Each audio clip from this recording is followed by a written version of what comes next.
Bonjour à tous, merci à la médiathèque Benoît de Boulard du Port qui m'a invité à parler puisqu'on est confiné bien sûr et on ne peut pas faire les belles manifestations qui étaient prévues pour quelques jours, la réunion des livres et autres.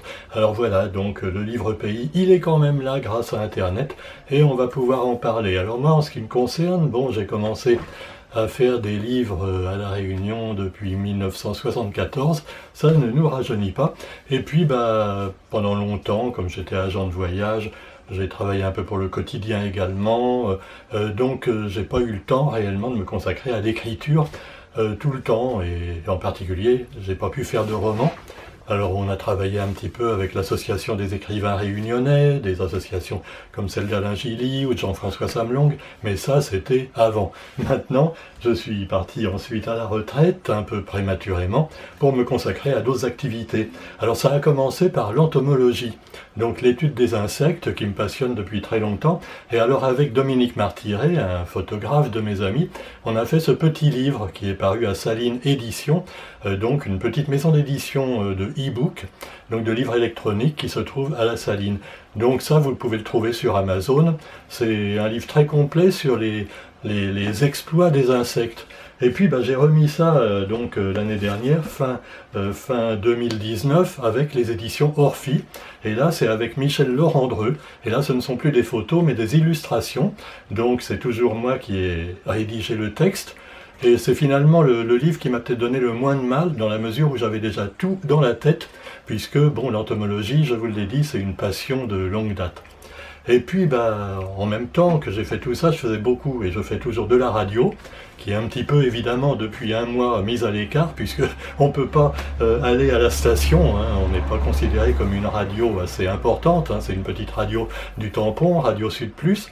J'ai fait une page d'ailleurs Facebook, Alain Radio Sud Plus, et puis on a également un site Radio Sud Plus où vous pouvez écouter en direct. Alors vous me direz, ça n'a rien à voir avec la littérature, je dirais que si, puisque en faisant tous les jours des petites chroniques improvisées, eh bien ça aide également à apprendre à écrire rapidement et puis trouver des idées très très vite.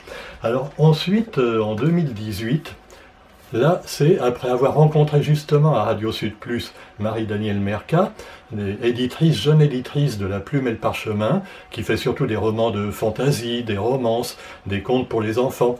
Et là, elle m'a accepté ce roman, Les Royaumes de mots, qui est un roman de fantaisie, et finalement qui est assez, disons, je me suis un petit peu inspiré de Game of Thrones, et puis également Marie-Danielle, donc l'éditrice, m'a servi un peu de muse pour ce roman qui emmène des héros à la quête, donc dans une quête dans des monts, les monts infinis, pour trouver les secrets de leur planète. Alors ça a des côtés également qui rappellent les problèmes actuels, la science, la religion, l'opposition entre les hommes.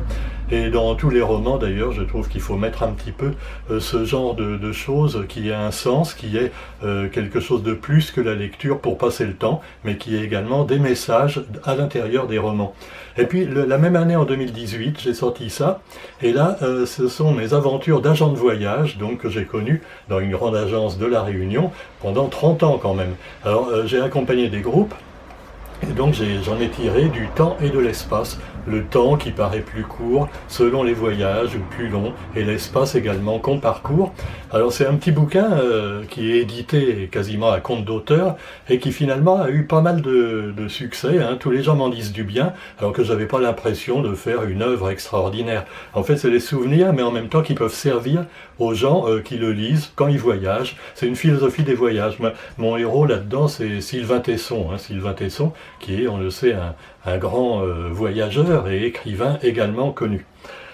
Alors le dernier, c'est ça, c'est Démocratie, et là, celui-là, pareil, j'ai eu du mal à le faire éditer à la base, et finalement c'est une petite maison d'édition que j'ai trouvée par hasard qui me l'a pris, donc à Nombre 7, c'est basé à Nîmes, et l'éditeur a pris Démocratie, sous-titré Mascarenas 2089, ça se passe en 2089, et j'ai eu l'idée de ce roman il y a déjà 40 ans pratiquement, en 1981, à l'époque je devais le faire éditer par l'association des écrivains réunionnais, et Bon, après la vie de famille, la vie de correspondant du quotidien, employé dans une agence de voyage, tout ça ne m'a pas laissé le temps de finir le roman. Je l'ai fini 40 ans après, hein. Alors, ce qui est assez drôle, enfin drôle, pas tellement, c'est que le livre, les premiers exemplaires, je les ai reçus le 17 mars par Chronopost, 1 heure avant le confinement à La Réunion.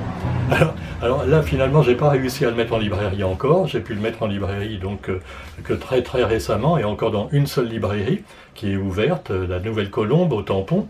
Et puis bah voilà, vous pouvez le trouver là et sur le site de l'éditeur également, bien sûr. Donc ça rappelle vraiment ce qui se passe actuellement. C'est un roman post-apocalyptique. Et évidemment, c'est pas très joyeux. Alors après, c'est affaire de goût. Il y en a qui aiment bien lire les romans post-apocalyptiques pendant les périodes justement un peu dramatiques. Et puis il y en a qui préfèrent lire des romances. Mais enfin, les romances, c'est pas tellement mon truc, même s'il y en a une dans ce roman. Voilà donc.